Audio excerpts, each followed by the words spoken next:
Welcome back to Drop a Line. I am your host, Alec, and tonight we have a very special episode for you. Tonight is the Drop a Lineup. I will be live with you, just me, but anybody who wants to join the stream at any time may do so. This is the Drop a Lineup on Drop a Line. Thank you for joining.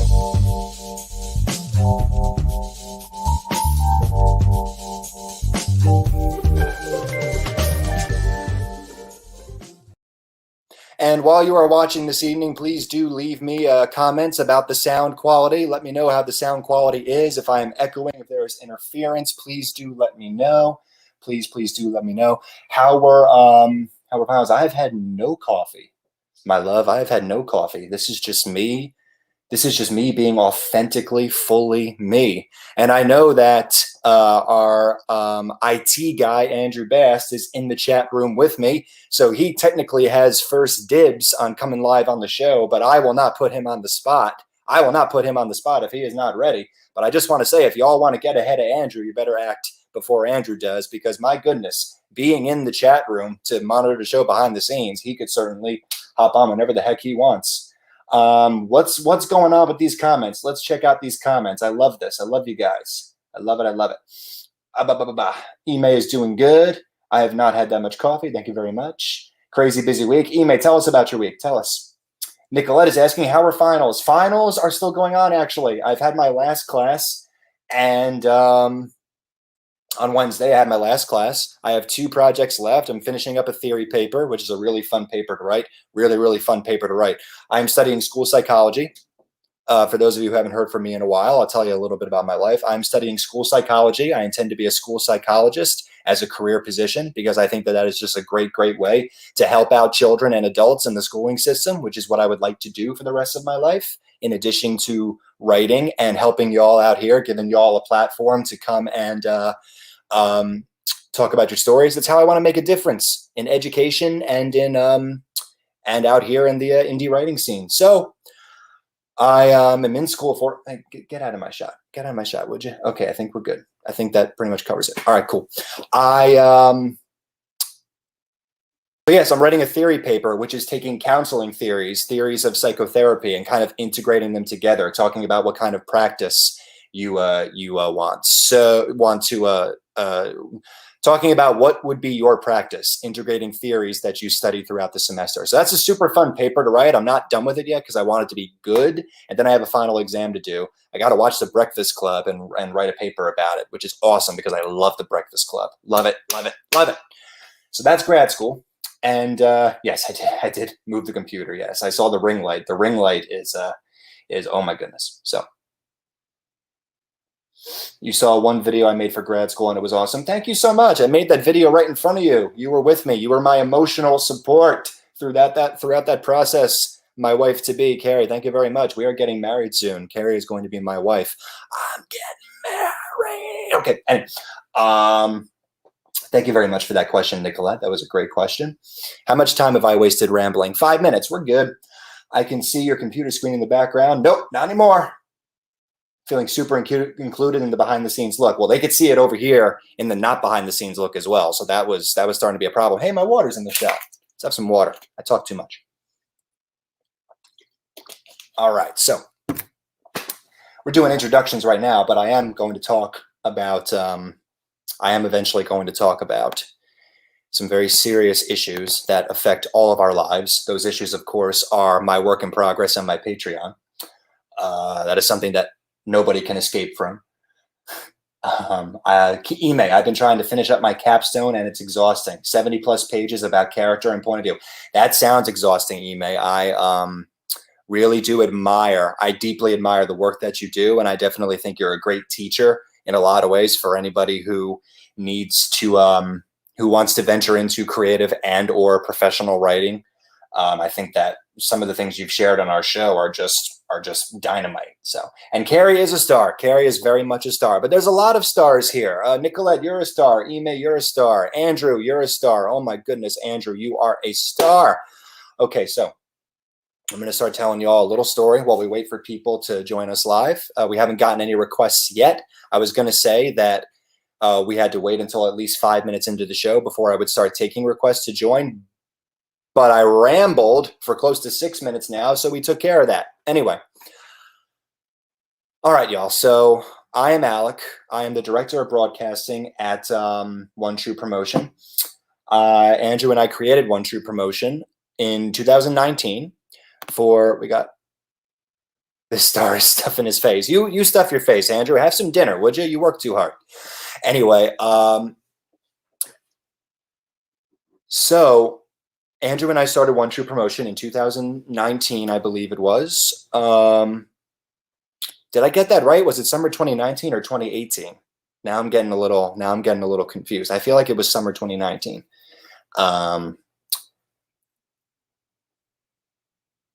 Wait a minute. Yeah, okay. Well, anyway,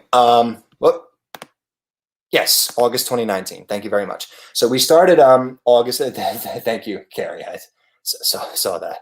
Comments come from every side in this stream.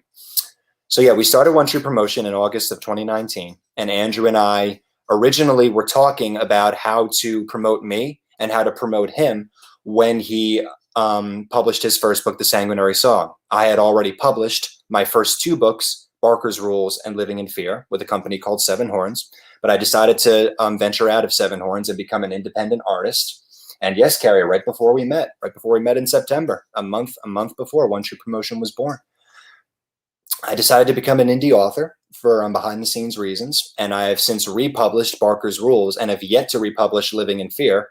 More on that later. But Andrew and I were sitting on the beach. We had spent a week together during August, and we were talking about how we could support each other. I said, why don't we go into business together? And Andrew immediately said, well, I think if we go into business together, it should be something that can give back to our surrounding community and the next generation. And One True Promotion was born that day. One True Promotion was born that day. It began with just Andrew and I. Drop a Line began with Andrew and I. We talked about it. And, we did our first episode together. He was the first guest. We just chatted back and forth about our joint ventures and our independent novels. And that was the story of One True Promotion. So Andrew, of course, was trying to accomplish chiefly the publication of Sanguinary Song, which is his debut novel, which he has been working on for years and years. Since our early 20s together, and the book is published. He did a remarkable job. He did it in 365-day challenge. He actually finished drafting the book early in that challenge, and the rest of the challenge was devoted to editing and setting it up for publication. He did an absolutely remarkable job. It was remarkable to see him over the course of 1 year just take his dream and just push it all through every barrier and make it a reality. It really was it really was something. So that book is available now on Amazon.com. You can find Sanguinary Song on Amazon.com. It is about witches and warlocks and saving the world from evil creatures, and a plot regarding a terrible monster that threatened poor little Christina when she was just a little girl. She thought her nightmare was over, but it turns out in her adulthood there is a plot that she is getting swept into. What is that plot? You will have to read the book to find out. It is on Amazon.com. Sanguinary Song, Andrew Bast. Type in Andrew Bast, and you will find the book right away. Also, if you want to buy Barker's Rules, my debut fiction novel, by clicking the link on my Instagram profile to take you straight to the book, you will see Sanguinary Song directly under Barker's Rules. So you can buy both of them right there just by clicking the link on my profile. So, and yes, Mr. Baggett, Patreon is, I agree with Carrie, Patreon is super intuitive and great overall. Patreon is essential. It is the best thing for, it is the best way for independent artists to monetize, in my opinion. And it is also a great way to create a very close community of supporters who are used to getting exclusive messages from you, who are used to being the first to know when you have something new, the first to see your posts ahead of Facebook and Instagram. They can get voting. If you do broadcasts like we do, your patrons can have voting power on what broadcast you do next. They can get exclusive content just share between you and them. Patreon is a great way to build your base and also monetize. And you control all of your pricing, which is pretty cool. My Patreon is $1 to join. My Patreon is $1 a month to join. All you gotta do is spend $1 a month and you will get some of the very perks I was just talking about. But more on that later. So, thank you, my love. I will tell you about the work in progress. So I am Alec Pangia. I'm a fiction author. I've been writing all of my life. I've been publishing since about 2017. And while I am working on the Meridian series, which is the series to which Barker's Rules belongs, this is Barker's Rules right here, and it is part of the Meridian series. There will be more and more Meridian books in the years to come. However, my next publication will not be Meridian and will not be connected to Barker's Rules. Nicolette, start a Patreon. We will help you. You would be smashing at it. But we will help you as well. Start your Patreons. We are here to support you. Don't be afraid. Don't be afraid. We got you. Anyway. Okay. Let me calm down a little bit. So I am a man who very much enjoys action fantasy. When I was young, that manifested through Star Wars and anime, mostly Dragon Ball Z, stuff like that. I was born in 1992, so that was what we had, and of course, over the years, there have been many, many more animes that I've enjoyed. It manifested through high fantasy, such as Lord of the Rings or Game of Thrones. It manifested through witches and wizardry stuff, which I enjoyed reading Harry Potter with my mother as a small child. It's manifested a lot of ways, but the greatest manifestation of my interest in fantasy is my upcoming work in progress known as the Kalapar. And real quick, I would like to say that the Kalapar has been a 10-year journey. I came up with it when I was 18 years old. I am now 28. And it is, so it is 10 years in the making. But at this stage in the process, it is actually being co-authored with me. See, I try to do something new every time I write a book. There are, of course, recurring themes and occasionally cliches that I have a very hard time escaping and knowing how not to do. But it is very much my goal with every book, even in books within the same series, to do something new with every book. Every book you read from me should be an authentic experience that is nothing like the last. Because every time I finish a book, I try not to repeat that same book. So the thing with Children of Arc, which is the title of my work in progress, the first book in the Kalapar saga, the thing with Children of Arc was that not only was it writing a story, finally writing out a story that I first dreamed up at the age of 18, but it's also really been an exercise through drafting it in 2019, through drafting it again in quarantine with all the spare time that I had. It's been an exercise in really finding myself as an artist. And I've tried out, honestly, I think a couple different overall writing styles and methods in the process of creating each draft of this book and just trying to find what style of writing really works for me and really resonates with me.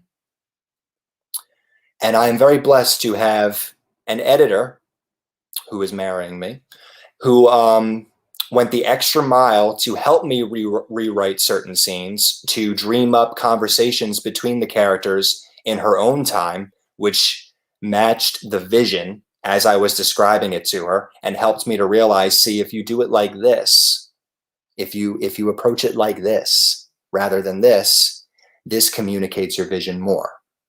And Carrie has been such an integral part of the production of Children of Arc. She really has made the characters her own in a way. She has her own takes and perspectives on these characters now. She has become the co-author of the Kalapar. We are publishing this book together, as we will be publishing this book together in December as a married couple. And I'm very, very, I cannot tell you how just absolutely jazzed I am. A, to marry this woman, and B, to publish a book with this woman's name on it right next to mine. I am absolutely, oh man, we are going to have fun, and I really want all of you to be a part of it. So Alec and Carrie are pouring 100% of their passion into this book. And like I said, it is the manifestation of my interest in fantasy since I was a little boy. So what is this book about? Well, let's talk about the lore. Y'all like some world building? I like some world building. So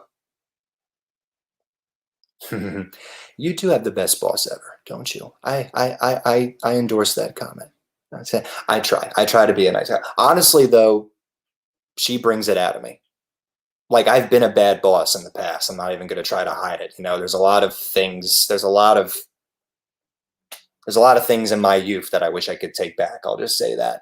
But I tell you, this woman, she just brings out the best in me. She encourages me to just be better every day, and that's exactly what she does for the books too. I tell you, this is, I could gush about her all night. We're just going to talk about my fiance all night. It's cool. So anyway, I would like to tell you about Children of Ark's lore. The Kalapar is a story about humans and demons.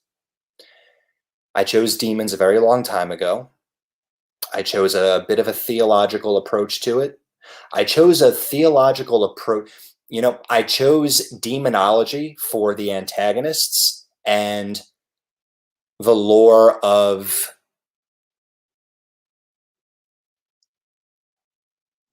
trying to get this right. I chose demonology for the antagonists that the characters would face and for the lore that the main characters would experience in their journey.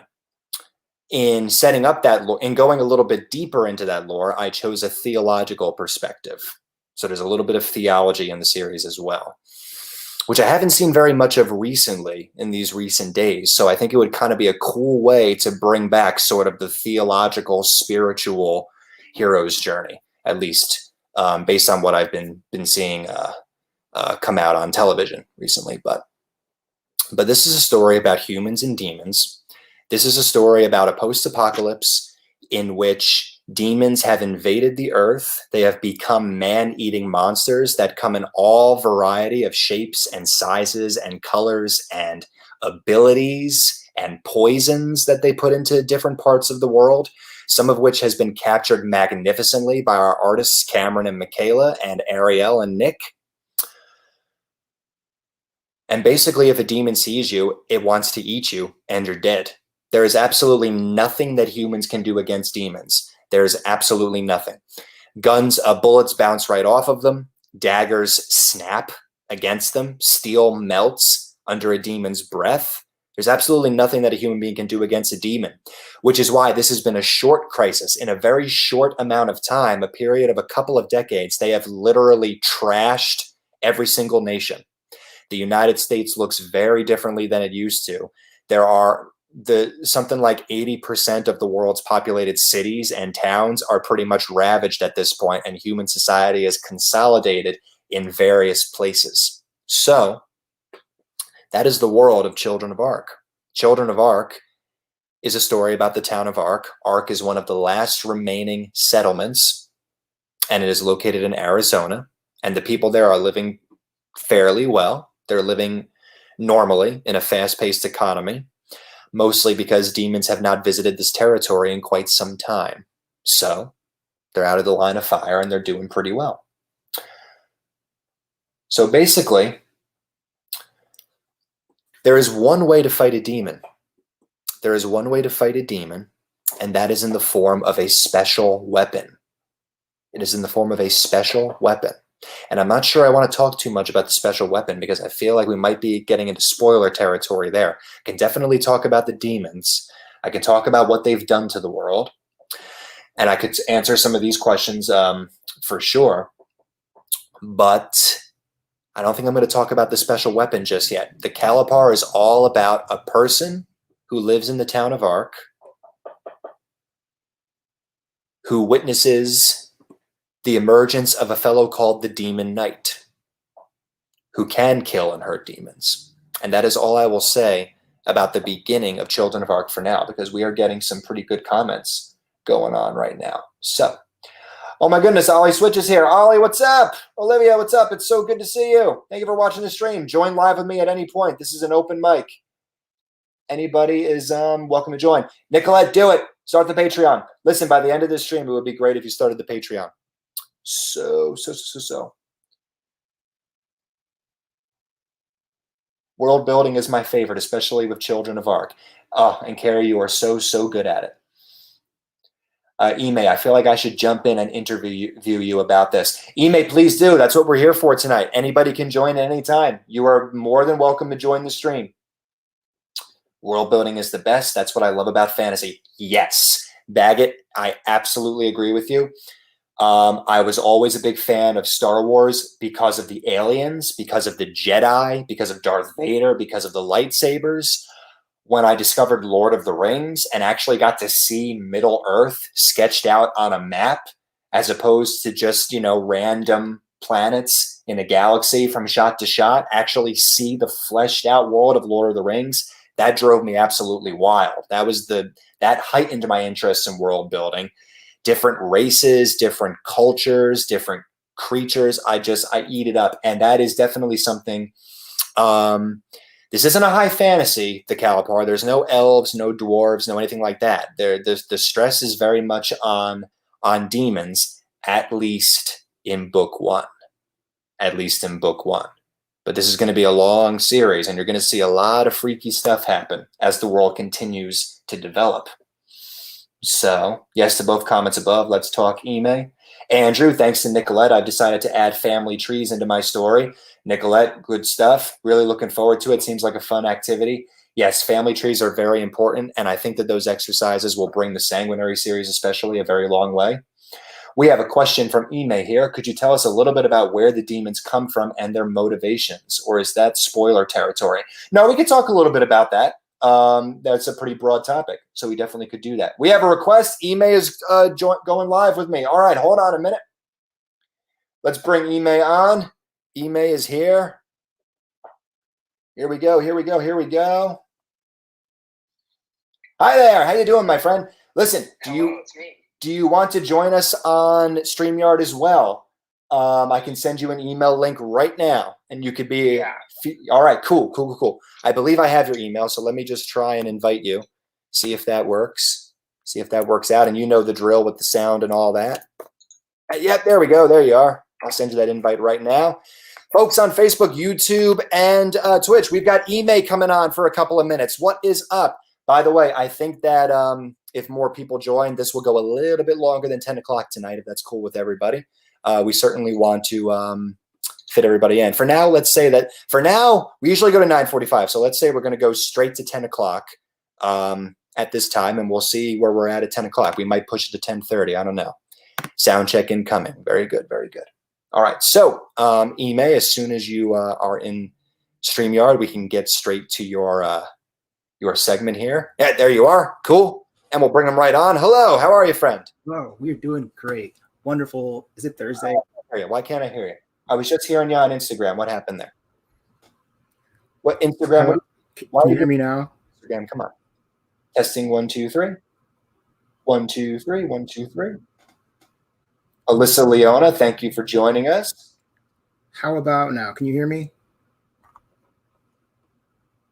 Speak again real quick. Can you hear me now? Oh. And again. How about now? Now I hear you. All right, cool. Very good. Sorry about that. I don't know what that was.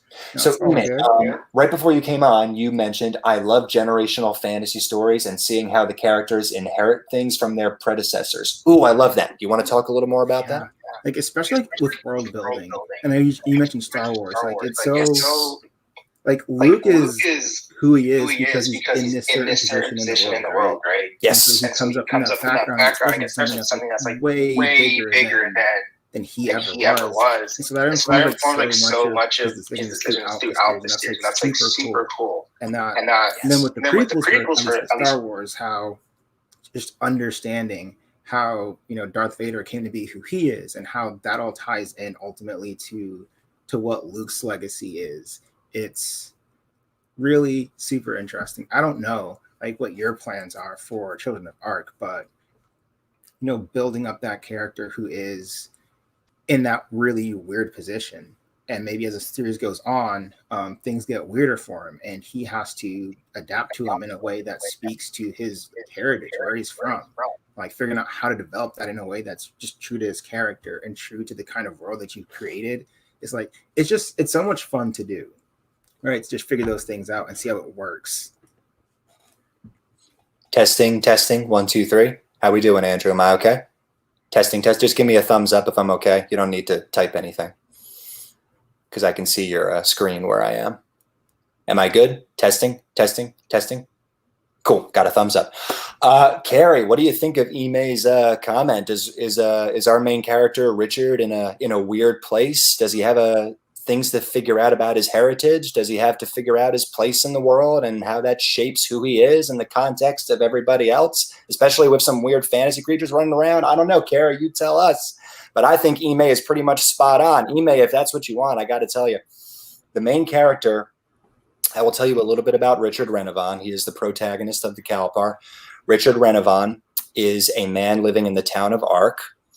I was a little upset about this. I tried for many years not to do this because we see it a lot, but bear with me.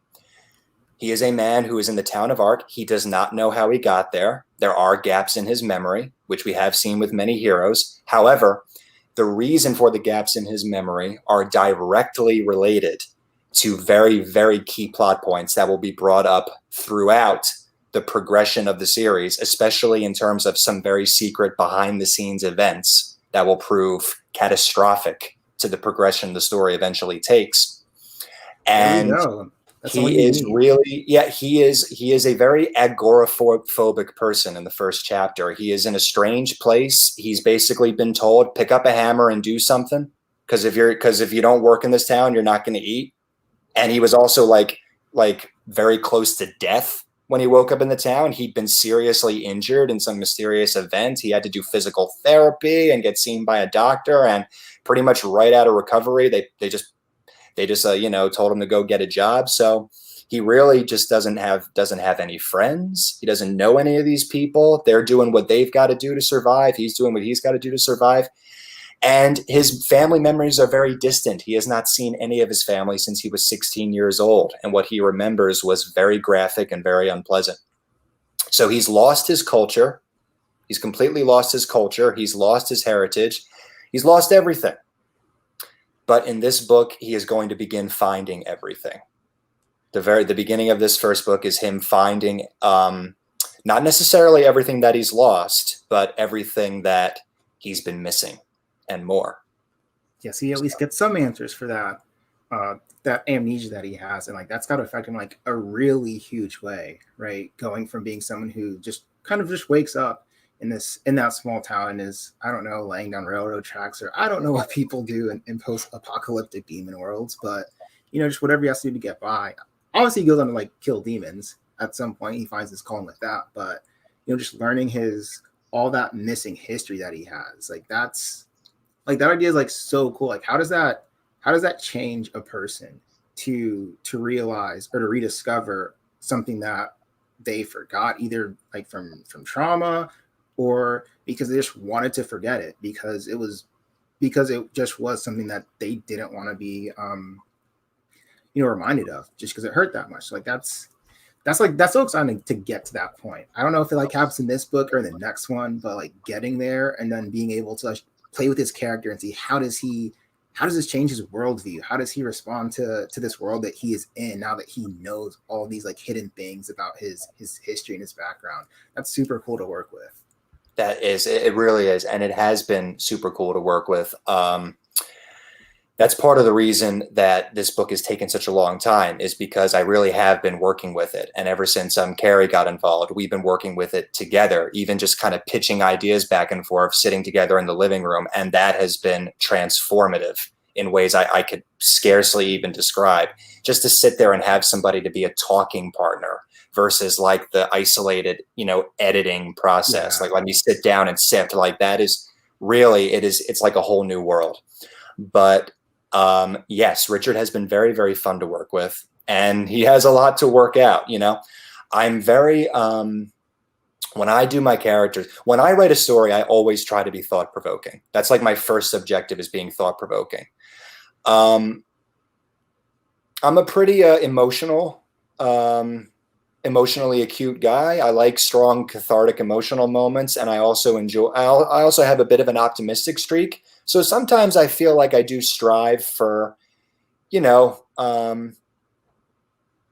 I strive for mostly positive outcomes, but my first objective is to be thought-provoking. I always want it to be a conversation starter. Like whenever I put two characters together and they're either friendly or they collide and they are antagonists to each other, like literally whenever I do that, I try to make that a conversation starter. Like I want people to actually talk about the characters' motivations. You know what I mean? Yeah. There's so many characters. We can go right back to Star Wars. I'm sorry if I'm spoiling Star Wars for anybody, but literally in the last Star Wars movie I saw,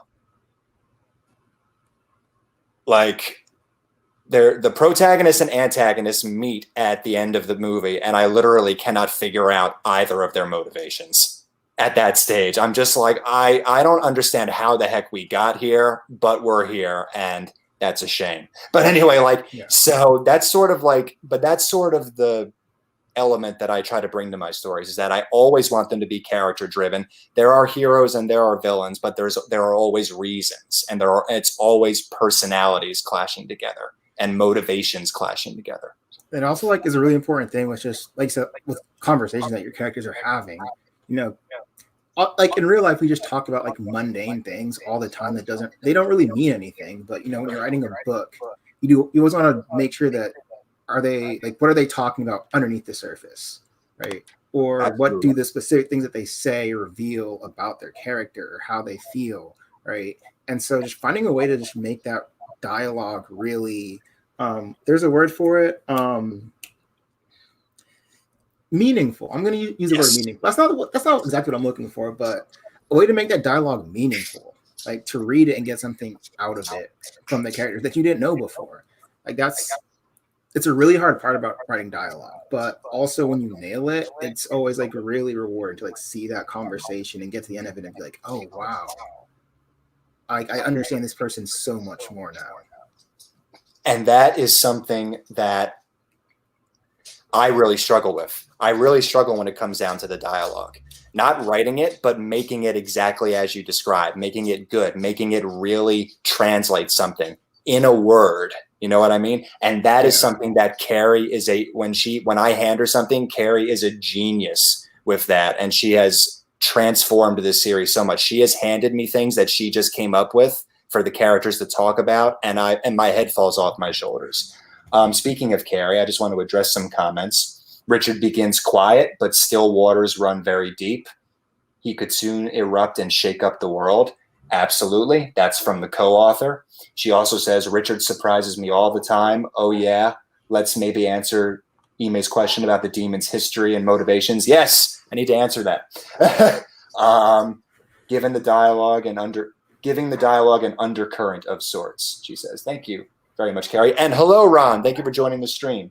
So, Ime, we do want to give people a chance to join. But by the way, you more than one. We don't need to kick Ime off. Anybody can join kick at any me time. Out. Do it.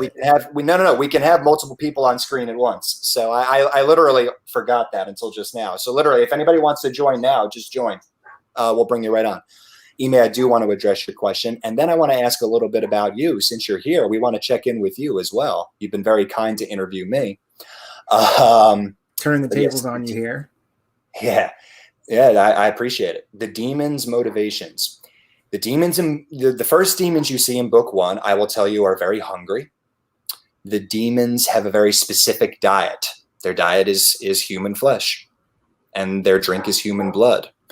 So I'm not going to there's a lot of different demon clans. That's kind of where we get into culture. There are many different types of demons. There are different regions from their dimension that they come from. There are different ways that things are done in those dimensions. There are ways in which they clash with each other for that reason. So the first demons you see are ravenous, but they also show intelligence as they are chasing humans and hunting humans. Richard often catches them grinning. He catches them grinning and laughing and seeming to enjoy what they're doing, even if they're nonverbal. He catches their eyes fixed upon a particular person. Even if another person wanders into their path at that moment, they still want that one that they were on. So there are like little clues that are given to their level of intelligence, even though they kind of just snarl and bite. And then throughout the series, I will say that because the demons are made as they are, and because they live the way that they do, they are antagonists, but the question will eventually be raised, can you blame them? You know, can they help it if this is how they were made? So those are some of the things. Like someone should just like give them a Snickers and see if that helps. That might solve everyone's problem. I don't know. Exactly. This is the best Snicker commercial. Here, eat a Snickers. You turn into a demon when you're hungry. Yes, I love that. Love it. Love it. Love it. There's your next rewrite right there. That's it. There you go. There you go. There you go. Yeah. But yes, I will say that that is one of their motivations, and there are more to follow, but that gets a little bit spoilery. But there are definitely some plots going on behind the scenes that are going to be fun to dive into. So I hope that answers your question. It does. That's going to be fun, like learning more about that culture the further the series goes on, and seeing, I guess, the more intelligent demons as it goes on that have, I guess, more of a sense of humanity maybe than those earlier ones, and see that maybe it's not as black and white as it appeared at the very beginning. Absolutely. Absolutely. I love it. Ime, I love the things you say. Thank you so much for the impromptu interview. How are things going with you? What's new? What are you working on, or what do you want to share? Oh, man, there's like 4 days left in this semester, and so you got this. I've got one meeting with one of my advisors tomorrow, and then I don't know what's happening after that, but that's going to be like the next big thing that's happening until next week when I finish my capstone and submit that, and that's all done. It's a lot. It's a lot. I felt, and I was originally gonna write it on just characters in general, like characterization, but then I was writing it and I just got like really sucked into, or I guess I realized just how deep just even looking at one specific point of view is. Right. And I was writing about how if you write something in first person, there's a very specific way that you have to characterize your characters. That's completely different than if you're going to write in third person, because, you know, the first person narrator that's their personal viewpoint, their experience of what's going on. And there's a lot that they can't know. Right. And so the trick in first person is how do you as a writer convey the information that you need your audience to know without giving the impression that they know something that they shouldn't know, whether it's about other people or if it's something about the world, right? So I don't know if you're writing Children of Ark in first person or not, but wait, are you? The entirety of the Kalapar, thank you for asking that, is being narrated by a mysterious character who occasionally breaks into first person, but he narrates most characters.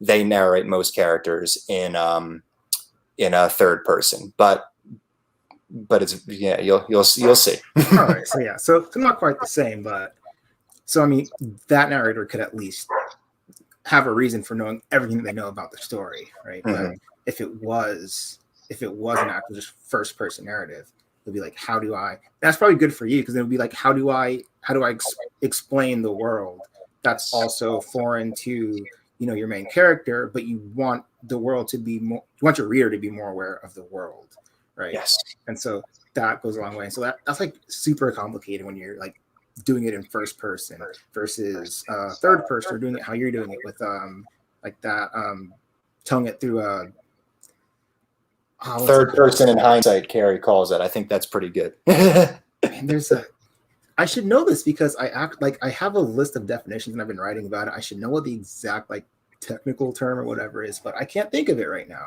I know, because you're not in class and you're not working right now. Like, you need a minute for your brain to crash. What it is. That's what it is. I'm gonna leave and I'm gonna remember immediately. No, it's fun though. It's fun just navigating all those nuances of character and viewpoint and all that, and figuring out ways sometimes like to trick your audience too, right?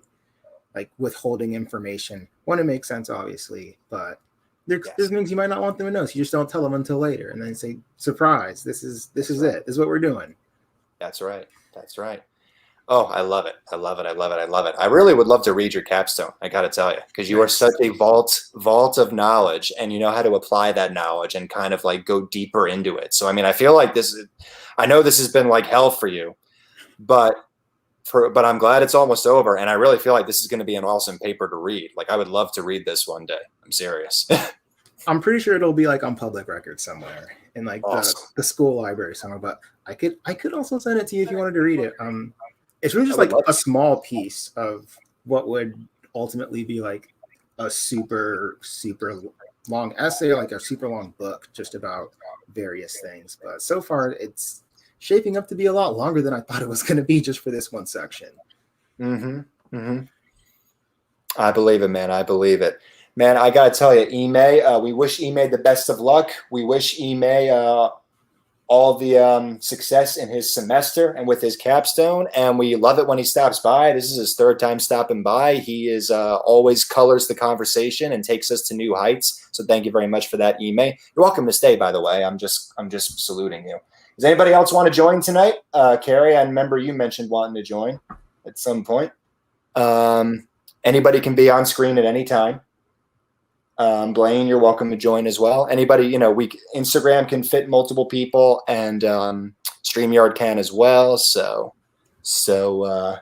yeah, look at this. Oh my goodness, what's going on here?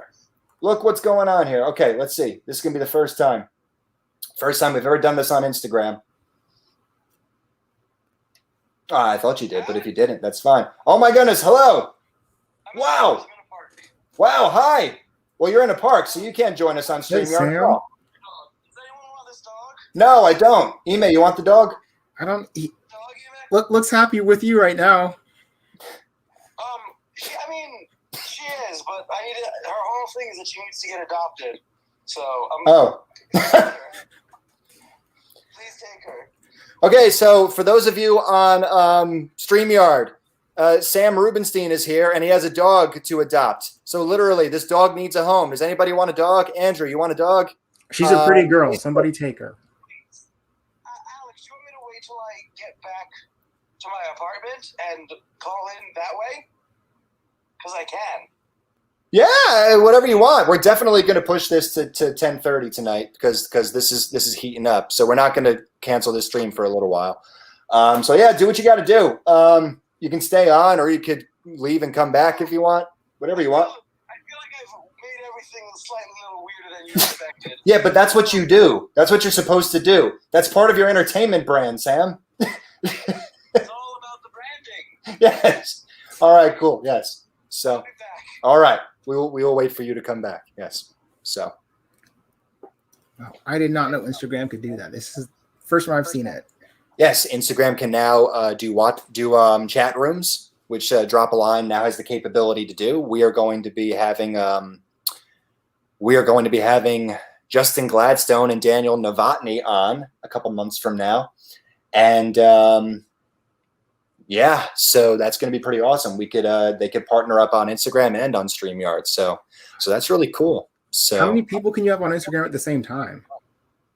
That is a good question. I think it's up to, Andrew, you know this. It's up to 3, 4. I can have up to 3 for a total of 4, right?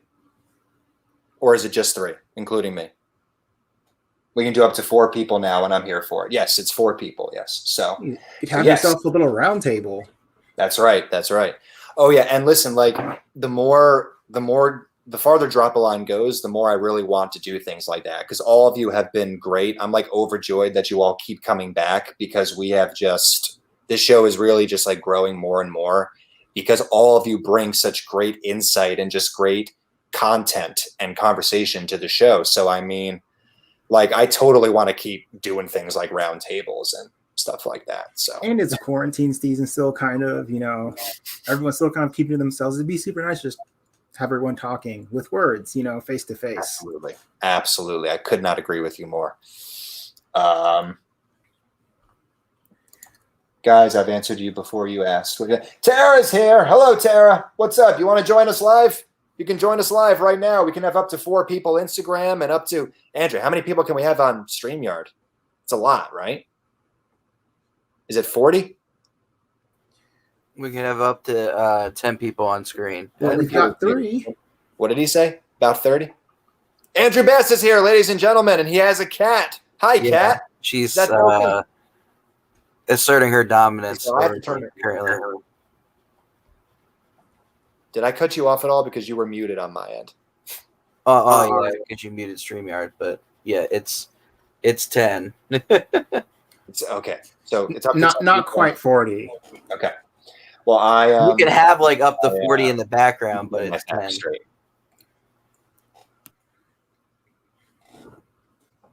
I feel so bad I cut him off, but I could not hear him because he wasn't on Instagram. So that's something I'll have to practice a little bit. Oh yes, technology is like that. Oh, how awkward. So is anybody what is going on here? Oh no. What happened? Where'd my comment section go? Okay, if I'm ignoring anybody's request to go live, it is because my comment section literally just disappeared. What is going on? I think Tara said that she was gonna join. Let me invite her on StreamYard. Well, Instagram, are you really gonna be like this? Like, I cannot. The whole little control thing down here disappeared. I kind of need that, Instagram, to bring people live. What are you doing? Okay. There she is. All right. At the very least, we can have her join on StreamYard, I suppose. Oh my goodness, why did that thing disappear? That is the exact opposite of what 4 on Instagram, 10 on StreamYard. What is going on? Come back, please. Thank you. Let me close out. And go he's gone. Oh no, he's back. I'm back. Yeah. Ema, you're on deck. I'll take care of it. Don't worry. Yeah. We are going to do we're going to do a little promo on the StreamYard side of things. So hang tight for a minute while we work with Instagram. This is a promo for a Drop-A-Line.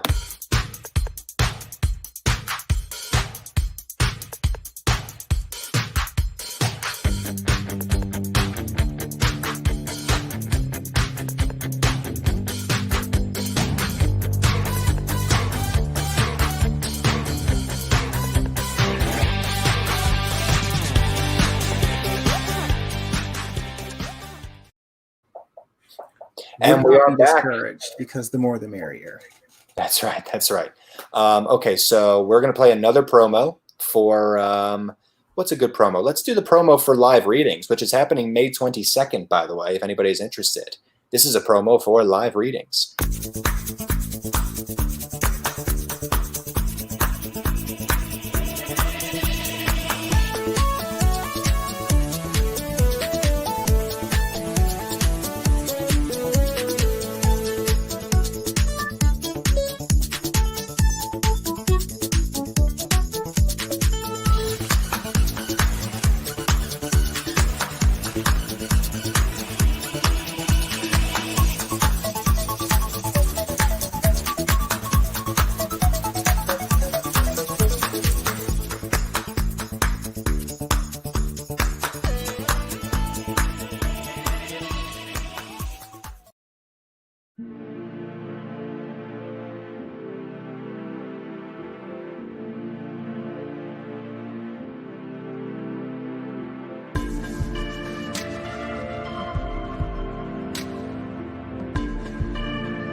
And joining me now is Tara Webb. What is up? Hello, Tara. Hi. Good to have you back. I feel like we just saw you. And when Ime is... Yes, that is great. We, for the moment, we will be just waiting to get the ball rolling again since we had to take a brief intermission. So perfect time for a sound test. How are you? Fabulous. Good, good. I am so happy that you were able to join us this evening. Definitely want to check in with you, especially since I just did something that was very, very exciting, but I'm not going to say until we are officially a go. So yes. Folks on Facebook, folks on YouTube, folks on Twitch, thank you for watching. Thank you for listening to my ramblings this evening. Again, I'm Alec Pangia, the Director of Broadcasting at One True Promotion. I was talking about my work in progress, co-authored with my wife-to-be, Carrie, earlier this evening. And if you would like to hear more, there's a couple of things you could do, one of which is you could join my Patreon. We will talk about that. But you could also hit that subscribe button on YouTube and Twitch for One True Promotion because we love you and we would love to have your subscription. So, all right. Well, wow, the crowd on Instagram like totally left. What is going on here? Oh, there's Carrie. Carrie's back. All right. So the crowd is coming back. I think I don't know. So.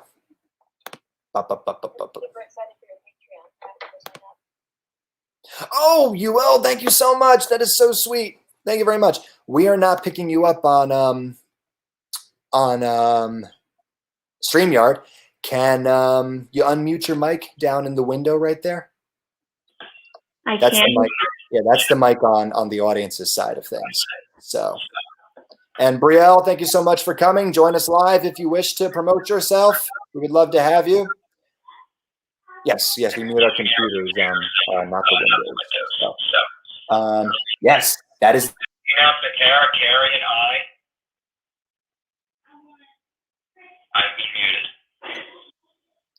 I'm unmuted. Carrie and I bought your book. We have bought. I'm so excited. Discerning Her Shadows.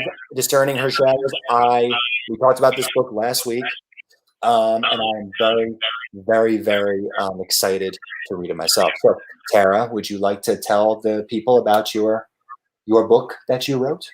Sure. I will say that whenever you commented on your message, for whatever reason, I was like, oh, he bought a cool keyboard like mine. I don't know. I don't even know what I was thinking. That's fine. I just put up a post with two shout outs too, with 2 O's. So that's my cardinal sin for the day. I mentioned a cardinal sin. Maybe we'll get another visitor today. I don't know. Anyway, yeah, that's totally fine. So Discerning Her Shadows is basically your fantasy fun go-to kind of story where you're figuring out who you are. Everybody kind of, as you're reading this, you get to go along Ashton's journey and figure out who you are with her. And she has been told her entire life that she's basically worthless and been abused for it. Mentally, physically, all that kind of stuff. And so she has her own awakening of like, oh, there's so much more than what I realized. And as most of the wonderful heroes do, now there's something I have to do about it because now it falls on my shoulders to, salvage what's going on. And so it has elves and dragons, and my work in progress is book 2 that I'm adding in unicorns and centaurs. Unicorns and centaurs. Love it. Love it, love it, love it. I love unicorns. I love centaurs. I feel like centaurs would smell really bad, but maybe that's not a nice thing to say. So I never said that. I take it back. They don't appreciate it. That is so cool. And last time you were here, we talked about how it intermingles. So your fantasy intermingles with reality so seamlessly, with how the lore is constructed and what the experience of the person living in this world has been. It is so seamlessly interwoven. That's why before I even crack open page 1, I am already aware I'm going to. I have to admit, I had the author's dream already of somebody messaging me and being like, when I look at your book as more than fiction, I saw it as a self-help and dove in deeper and highlighted. And I was like, this is possible. Like, that exists. Mm-hmm. Sure is. All right. We're going to invite another guest, actually. We're going to...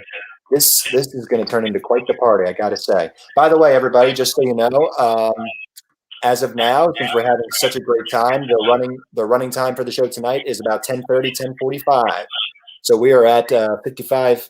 We are at about 10 o'clock at night. So we got a little bit of time to hang out and have some fun. So, oh my God, a request. What's going on? Uh-oh. All right, Tara, we got trouble. I'm so sorry. Yeah. I'm so sorry to get out of trouble, but there's just no way out of it. And see, I told you, we got trouble. We have a microphone and a window. I mean, I don't know what I'm supposed to do with this. Oh, there we go.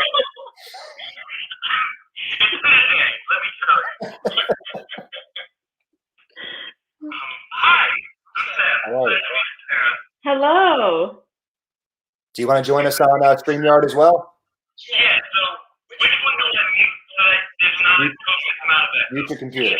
Yeah, I can hear you here, so mute your computer. Yep. Okay. Yes, sir, when you come in there. Mute it, let me mute the microphone. Very, very good. I just want to check in with the comments real quick. Hello, everybody who is joining. Hello, Tara's fans. Hello, Sam's fans. Everybody, welcome to Drop a Line. Please leave a comment. Please follow. If you would like to join the stream, you are welcome to, although we are about to have a full house in a minute here on Instagram. But if you want to come on, we can get you on later. So, and yeah, just like chat with us. We'll answer your questions. Ask Tara a question. Ask Sam a question. We love it. Team Sam is here. And what's this? Hello, Ime. How you doing? Oh, I can't hear you. Don't answer that yet because I can't hear you unless you're on Instagram. So I feel like I'm like I feel like I'm an espresso host right now, and I haven't had it. Eric's right. Oh man. We need a proper intro for these two humans. Yes, that is absolutely right. Let me introduce these three wonderful humans. Ime Itaka is a fabulous author who is working on his capstone currently, which is all about character development, and point of view. And this paper will be on public record, where you can read all about his findings, and you can also buy his books, which are titles. Hold on a minute. The Stars Within Us, and Nightwalker. Stalker. Where's the book? Over there. Okay. This is not a proper intro by any means. Ime is a fabulous fiction writer with books that I do know the titles of, I swear to you. I have copies of each, and he is a point of view scholar. Tara is a fabulous author who has recently written Discerning Her Shadows, which is a fantasy about a person who feels worthless in her world and is navigating a quest to find herself and to discern the world around her, and especially her own shadows. Sam Rubenstein is a poet, comedian, and no, that's not right. What's the order, Sam?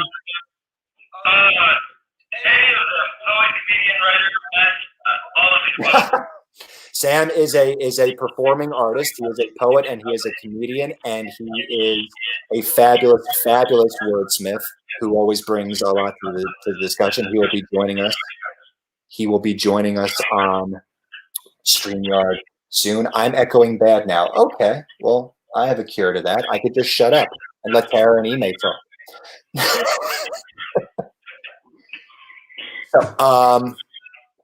So Tara and Ime, would either of you like to share anything with the audience?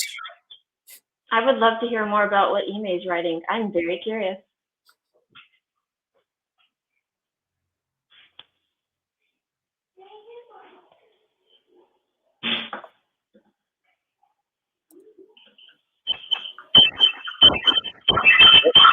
Testing 1, 2, 3, 1, 2, 3. I don't know if I'm gonna echo.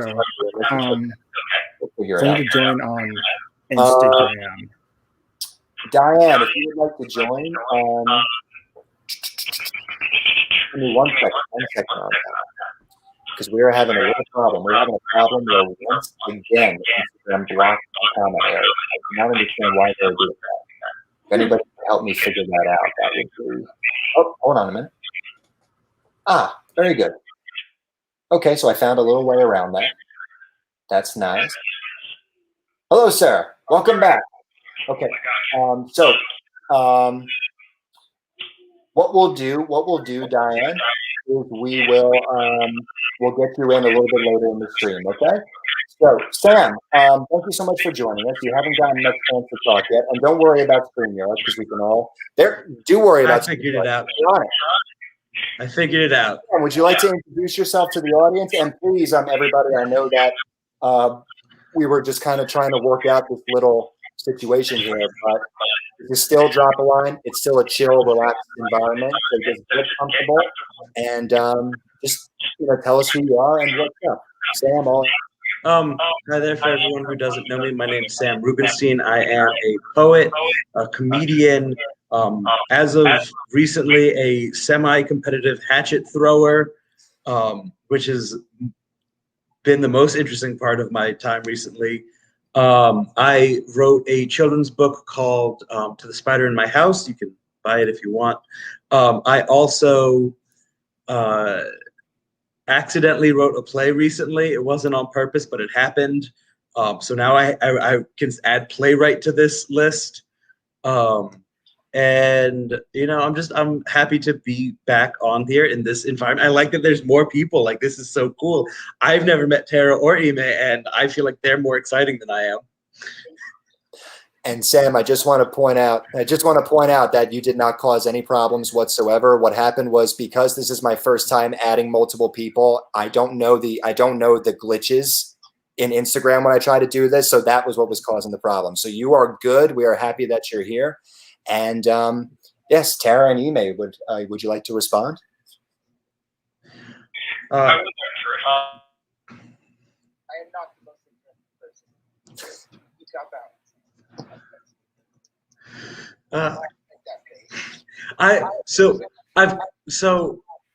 This is one of those things where imposter syndrome is such a common thing in my brain that when you're like, oh, you do the things. I am just weird energy all the time. So, but I had, I also, because I came in and heard you begin talking about your capstone, I find it so interesting. I teach when I'm not doing all of this, and we're doing a deep dive into understanding character.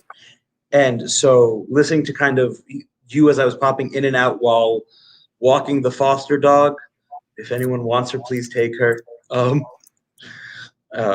But I find it so interesting because character, you don't often think of character in poetry, but realistically, writing comes from the perspective of a character, of character. And so I'm very much more interested in your work right now. I'll be very honest. And Tara, we've never met, so I would love to hear more about you as a person. So. Go first. I'll say this. I'm just I've been talking too much already. Oh, Ime, you're muted. You're muted on StreamYard. Can you hit that little mic so the audience? Okay. There you go. There you go. So, because you mentioned that there is also character in poetry, which is super astute because I feel like a lot of people don't recognize that in any kind of writing, there's always a character, right? And one of the things that I was writing about was that even if you don't have a first person narrator, even if you have an omniscient narrator in fiction, that omniscient narrator is still a character, right? They have a particular voice that they use to tell that story.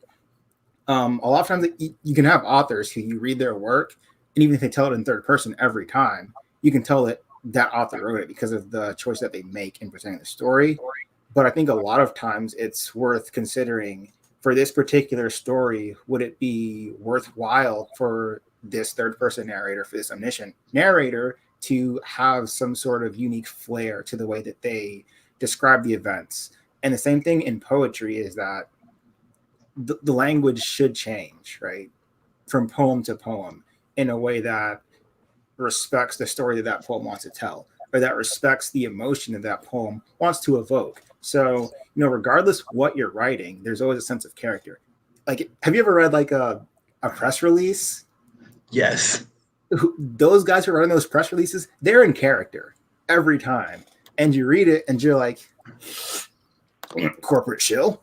But like that's the character that they're taking upon themselves to write that press release. So it's super interesting, like how many layers there are, like how detached you really are as a writer from what you're writing. You're not writing it as you, otherwise it would be a memoir. You're writing it as a person who is telling the story, no matter who that person happens to be. So it's interesting. It's weird, but it's just interesting and weird. That's all it is. That's all I know, it is, yeah. but I really like that. So, like I said, I accidentally wrote a play recently, and it's a weird sentence because you have to understand when I say accidental, it is entirely unintentional what happened.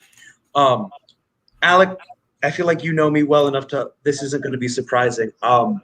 I wrote a 15-minute epic poem from the perspective of a omnipresent but not omnipotent being whose existence is to teach people how to be humans if they've never been a human before.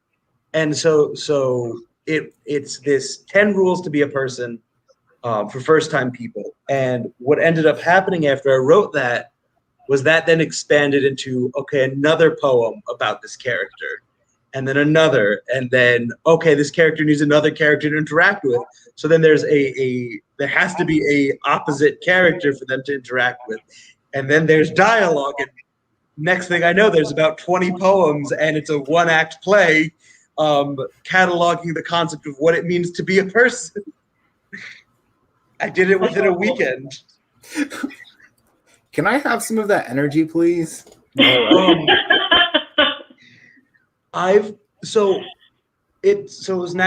is still National Poetry Month, and yeah, this is the first year that I didn't do National Poetry Month. I have a business thing that I'm working on the back end that took up most of my energy. And when I was a kid, I was always like, to be a poet, you have to live National Poetry Month. So I would always write a poem a day every day for the entire month, which was draining, and it led to a lot of really garbage work. I find that when you force yourself as a writer, you don't always produce the best things. So instead, I wrote nothing for about 3 weeks and then wrote everything about a week ago. And so it feels more organic. And I think that's one of the things that is really important, especially now, is the idea of organic art, right? Like, because especially with the pandemic, you see all the people, I'm gonna do this and I'm doing that. And so I think it's important just to kind of relax and focus on what comes organically. What do you think of that, Tara? I definitely agree. I think that a lot of times if we're writing series too, we write one and then our audience is so excited for the next one that we feel compelled to write it and finish book 2 or 3 or 4 or whatever within a year. When in the past, a series would be an author's lifetime sometimes. And that's forcing it versus organically. If you force it, I don't feel like you're really being true to the characters or yourself. Yeah, I think we get a lot of that just from like the publishing industry, the way that you do see, whenever somebody sells like a trilogy to a publishing company, it's always like, you're going to publish one of these books every couple of years. And there's that expectation that you do like write it and meet those deadlines and get it published. And we see that. And so I feel like seeing it, I think we feel that we have to do that. Right. Mm-hmm. But you don't have to do that at all. It's a weird thing, that expectation that kind of lingers over that as an industry, because it's so at odds with how the actual process of writing tends to pan out, which is to say that a lot of times it doesn't pan out. And you realize that you have to do something completely different, which means, I don't know, maybe that's another 2 months, depending on how fast you write or how much time you have to write. Maybe it's 2 months, maybe it's another year that you have to spend, working out all those kinks. So it's always better to just move at, so as long as you're consistent, just, move at that pace that's creatively comfortable for you, where you can actually produce something that, like Sam today, I'm comfortable with this work and I don't feel like I am just like throwing garbage on the page because I have to. Mm-hmm. So I don't want to interrupt. I want everybody to hold that thought, but we have a fifth person attempting to join, and I'd very much like to bring her on. Here on StreamYard, that's going to be a very, very simple process. On Instagram, however, since 4 is the max, we do have to do a little rotation, unfortunately. So I kind of want to leave it up to you. Would anybody prefer to be exclusively on StreamYard? Rock, paper, scissors. Or would you rather I volunteer to somebody? I will say that. I'll be StreamYard exclusive because I've been here the longest. So all right. Well, thank you. I appreciate that, Amy. And we will go ahead and bring Diane on, and then we will see about getting her onto StreamYard so all 5 of you can talk. So we're just going to do a little bit of rotation real quick. So thank you, Ime. Fans of Ime, head over to Facebook, YouTube, Twitch. Ime is still here. He will still be in the conversation there, but we are bringing on Diane. Thank you so much, Ime. Very kind. This is democracy. All right, and now we are going to go ahead and bring on Diane. Where's Diane at? Hold on a minute. There we go. There we go. There we go. When did Instagram do this update? Because I love it. Isn't it cool? Look at my big head. We need that fourth person. We need Diane. Look at my big head. This is terrible. I don't. It's like all this. about framing. It's all about framing. This is horribly framed. I look moderately acceptable on both because like the camera's far away from me. You can't tell. I can tell. Oh no. Well, there goes that. You just got to put a hat on. That's what it is. We're waiting for Diane Estelle, and we should be able to dive right back in as soon as we introduce her. She might have stepped away for a minute. So, the 4 of you, would you like to continue the discussion, please? I love this discussion. You're awesome. Okay. Did I just say you 4? Did I say you 4 in reference to myself? I'm the 4? Yes. But you know what? You are part of the discussion from an emotional. I mean, I'm here behind the scenes, so I guess it kind of counts. There you go. That works. So one of the things that Alec is talking. Go ahead and I sent you an invite, Diane. Just go ahead and click accept to join, and you should be in good shape. Oh. Bada bing, bada boom. Diane, where are you? Yeah. So the request was sent, and there should be a little alert, a little notification, and if you click on it, it should invite you to. It should just give you the option to accept to join.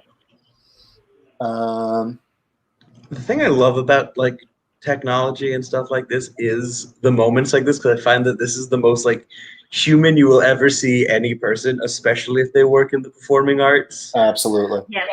I agree completely. And I think like I know it sounds very, very weird to say, but like this is as real as we all get. Like this is what it looks like. Sam, I used to be a actress, and I only say used to because I have kids and haven't acted recently. But this is that moment of levity. where like you those 5 seconds on the stage are like 5 minutes in your mind because you're like I just blanked. It feels like forever. So my favorite moment I ever remember, because I used to do a lot more like plays, and now I do a lot more like short films and stand-up specials, et cetera, and my favorite moment from play was we were doing Midsummer Night's Dream, and the person who was playing Bottom just forgot an entire monologue, and replaced it with the word wall for a solid 3 minutes. We have the wall. It is a beautiful wall. This good wall, the wall. Look at the wall with the chick in the. I'm just saying, and like I was backstage going, "This is beautiful. This is art." Yeah, that's awesome. So that's kind of my favorite thing. Is even it's why people when you watch SNL, people watch SNL to watch the character breaks. And why that becomes some of the most popular things. As a big fan of comedy in that format, the idea of you love watching the performer, but you also love the chaos that comes from that. Mm-hmm. And I think that's something that we don't always get to see, because everyone, especially on social media, puts out their best self, and it's not accurate. Yeah, and like it's also like part of the. But yeah, so it's weird because right now like, even Ime those like is little here breaks, in though, like it's StreamYard, so like it's also Ime and still I like can kind have of a a conversation, performance, right? and then the other side we can't have a conversation. So it's just one of those things. Like I just realized how like I want there to be two conversations. Because you're hearing Ime talk and then Instagram isn't. Yeah.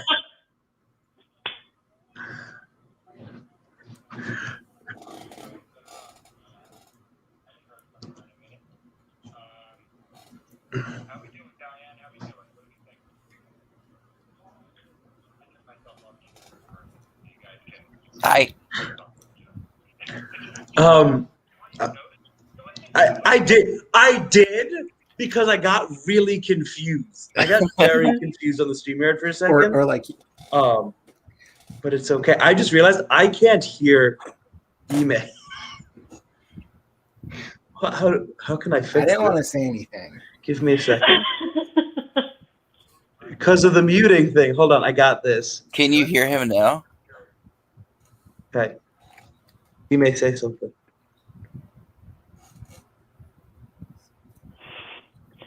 Please help me. Am I echoing though? Yes. Oh no, you're not echoing on my end.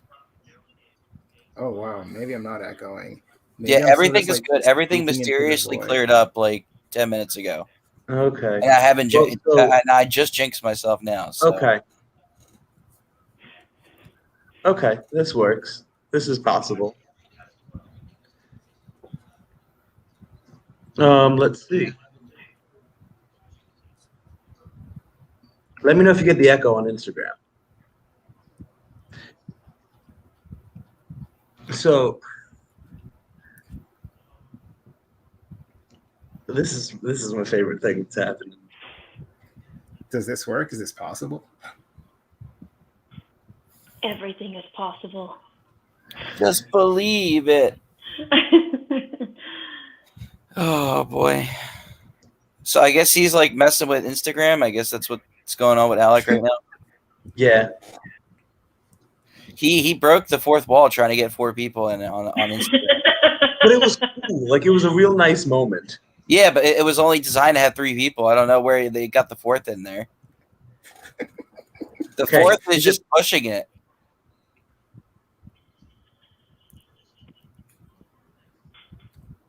Well, you know what? I'm getting an echo somewhere, and I want to know where. This like 5-second delay between StreamYard and Instagram. Yeah, I know. I know it. So I'm trying to figure out this echo. Hold on. I got a solution that might work. I can tell you that you're not echoing on StreamYard. Okay. Because that's the only thing I have open right now. Wait a second.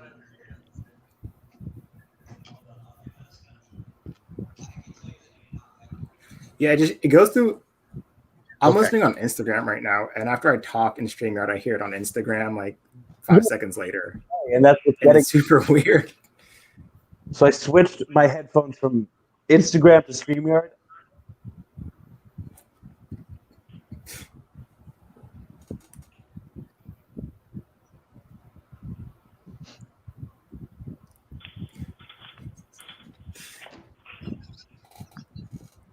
This is Drop a Line, everybody. I'm just trying to get you to break character, Sam. I'm just waiting for you to like get awkward and start laughing because I'm not saying anything. Here's the thing. I can and will. The character itself is awkward. Like, this is...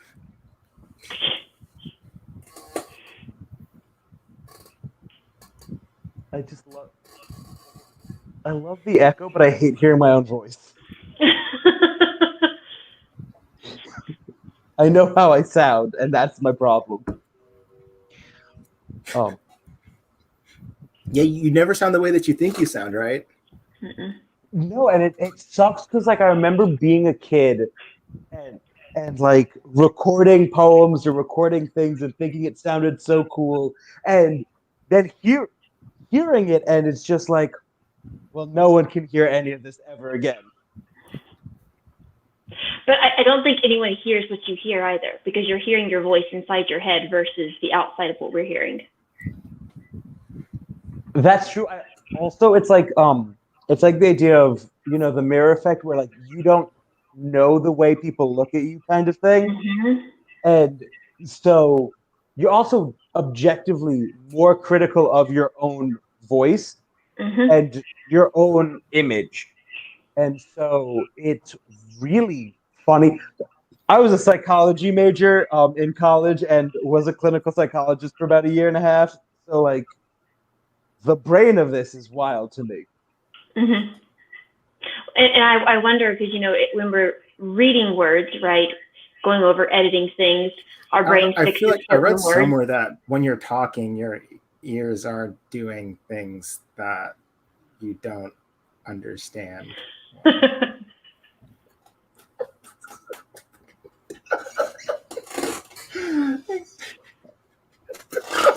No, it's all right. I'm done talking. That's it. I love it. This is what I'm here for. And Andrew, I know like you expecting like there's gonna be this weird character break, like Sam's not actually this weird. No, this is it. This is where it's gonna be. I will literally spend this entire stream trying to get you to break character. It's not gonna have like what's gonna happen is the weirder and more chaotic it gets, the more weird and chaotic I'll get. Like, you are giving me a platform to delve into the more dark parts of my brain. It's only going to get more chaotic. Yeah, like adding 4 people on Instagram, Alec.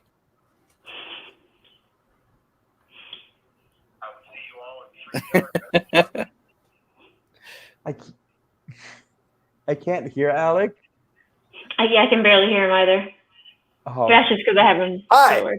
So now you should hear him. Hi. He heard us talking about him, and now he's upset. He did. So we have another guest joining us on StreamYard here, and that should max out our group for the evening. So we can wrap up. We can wrap up the show with this last segment with a nice roundtable discussion. So she should be in any minute. So how's it been while I've been gone? What's up?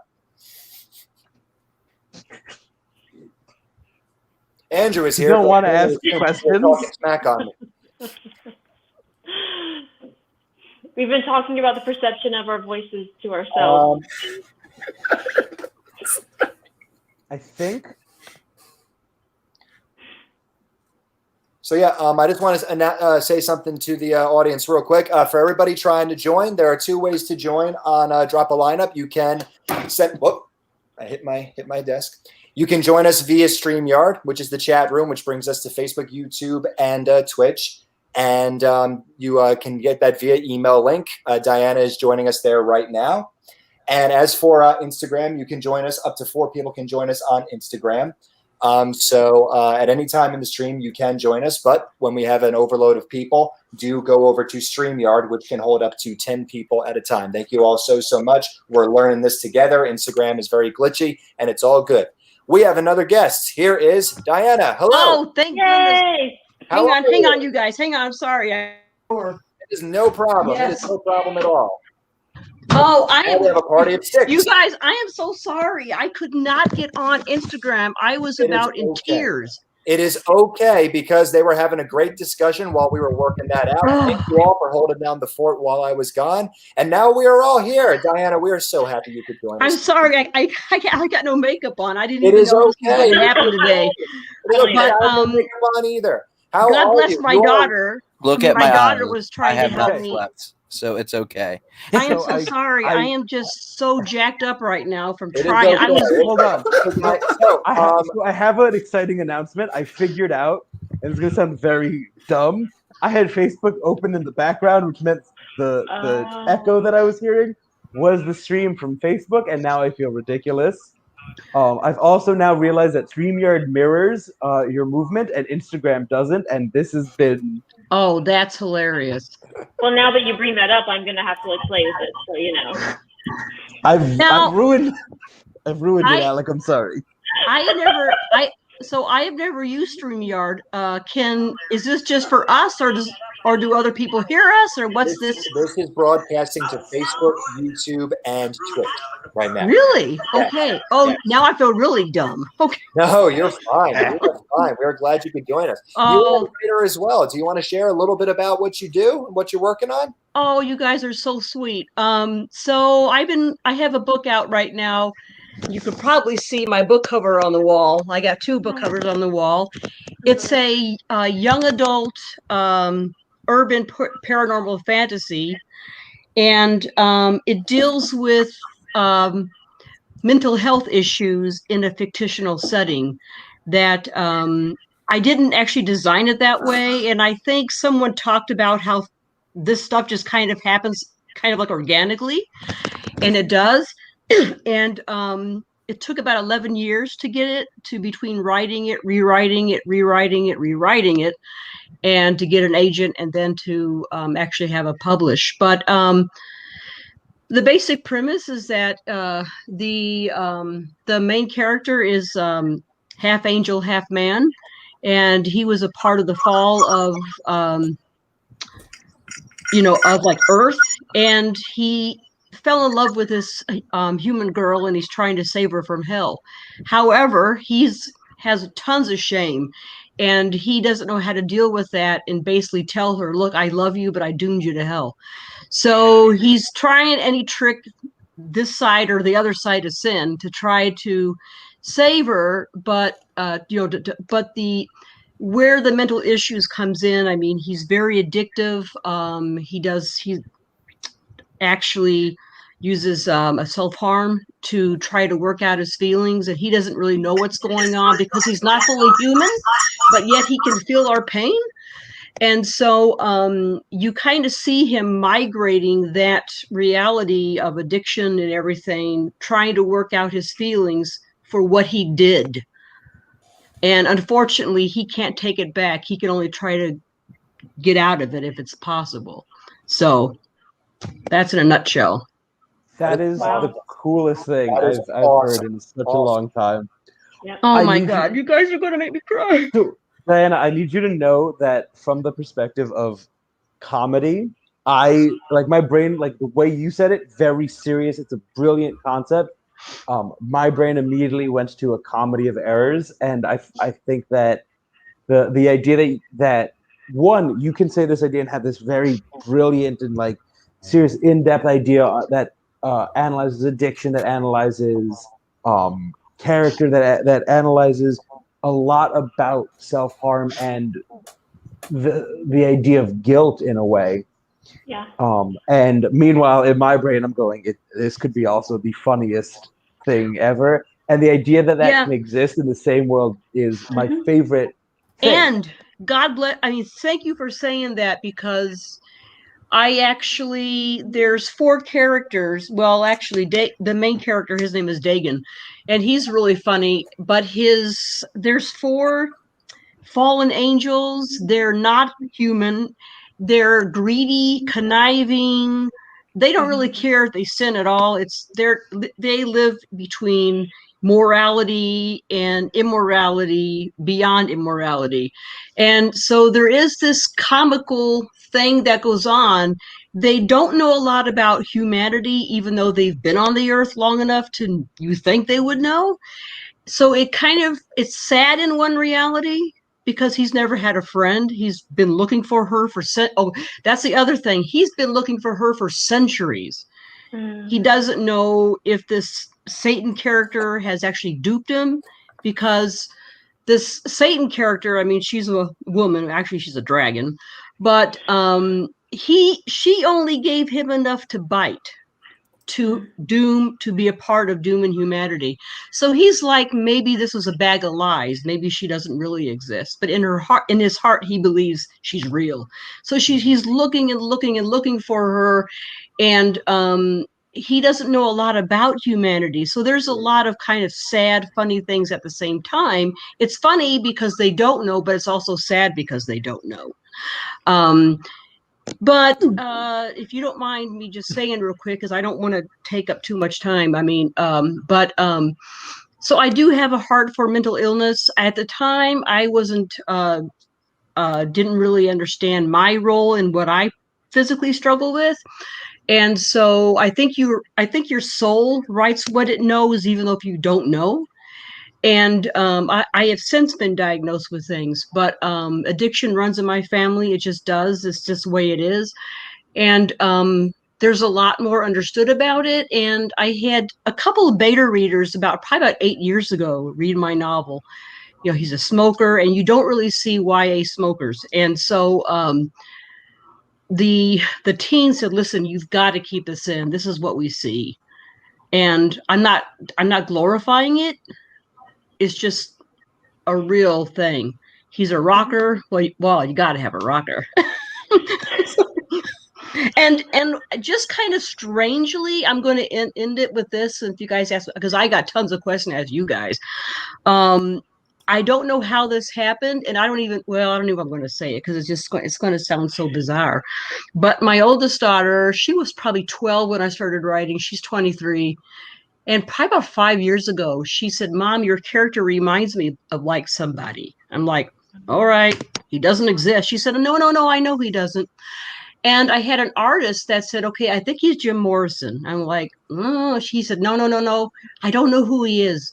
And my daughter said, oh my goodness, Mom, he's actually Kurt Cobain. And 30 seconds later, this artist texted me and he said, it's Kurt Cobain. I'm like, what are you talking? And actually, there is a vibe there. And I knew nothing about that guy. I like Nirvana, as you can plainly see. But it wasn't by design. It was purely organic. I had never met him. I knew very little about him. Now I know too much, which most of it probably isn't true. Who knows? But it's really interesting. And I kept thinking about that. I had a nephew. So I told him, look, I got to have a guitar to put my guy in. I don't play guitar, and he does. And he said, all right, what kind of music is it? I said, probably punk. I grew up on punk music. And he said, okay, why don't you put him in the one that Kurt used? And I went, are you kidding me? Fugazi, all the Black Flag. You're telling me him? Why him? He said, I don't know. I think it fits. Strange. Strange. There's so much cool stuff happening there with that, like with your whole story about the background of that. I have no clue why. Now, I'm not saying there's some kind of mystic, juju going on. I'm just saying it's bizarre. Why don't we get a round table response to that? You go ahead. I mean, first of all, like that whole notion of you didn't plan it on being like a really big thing about mental illness from the start. No. That's so cool because like it speaks to this idea, and you spent like 11 years writing it. Yeah. That speaks to like so much. First of all, you wrote the first draft and you wrote maybe a couple of drafts, and then you realized that something else was important. And instead of just like going with how it was, you took that step back and said, I need to develop this more. And you took the time to do that. And that's such an underrated thing that is also like so important, is to like write something that you wanted to write, but then realize what you wanted to write isn't what you need to be writing. Exactly. And where that need, that desire kind of intersect, like that's what you have with your story. And then the second thing is like that idea that you didn't know anything about Kurt Cobain, but what you wrote about was I knew he died. People. I knew basic info. But not like his whole like psychology or anything, but that speaks to like something that's also like really, really great about your composition of the story, because you're writing to that experience that you understand about mental illness, and if that resonates with people, that's a good thing. If they can say, hey, that reminds me of Kurt Cobain, then you hit the nail on the head with what you wrote, right? Yeah, and I did actually sell it is a trilogy, and they actually wound up taking all of them, and at the end of each book is like a hotline for, God forbid if somebody has issues, but it would be nice if that's all they read my book for, is to get help, But, I mean, the first time that Dagan took his dagger out and cut his arm, it was about 2011. It was 10:30 at night, and it scared the F out of me because I have never done that. And I had no clue where this was coming from. And it was so disturbing that I brought it to a friend of mine who does counseling. And I said, just read this. And he looked at me. He said, Diane, I've known you for quite a while. If you do this, please. I said, no, I have never did it. He said, because this is too spot on. So it was, and my daughter, I know we now have, unfortunately, frontline knowledge of what this is, but I had no clue at the time how that was. It was the freakiest.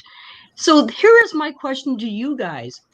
These characters do not exist, but there is a realness to these characters and people that don't write, it's going to sound like you're like I don't know, Five Faces of Eve or something. I believe they exist. That's me. I have so many words. I want to let other people speak, but so, Terry, you can go first. I was going to say, I believe that the characters exist. Okay, because it just sounds... No, it's not. It's crazy, but it's not crazy, really.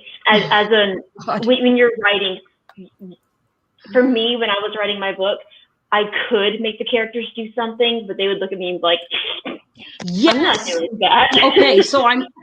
Oh so my God, I'm so glad you said that. When I'm writing something, I'm like going through it, and I'm like, my character's taking me this way, and I'm just going to follow it because that's how the feeling goes.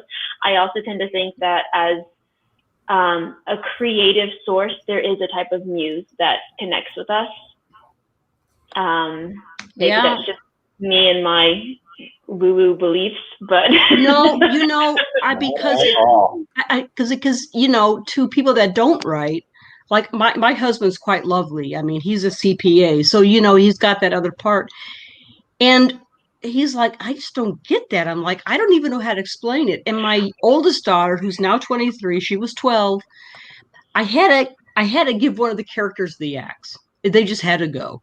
And she loved this character. She said, and she took my hand. She said, Mom, write her in. You're just writing words. I said, I can't make her fit.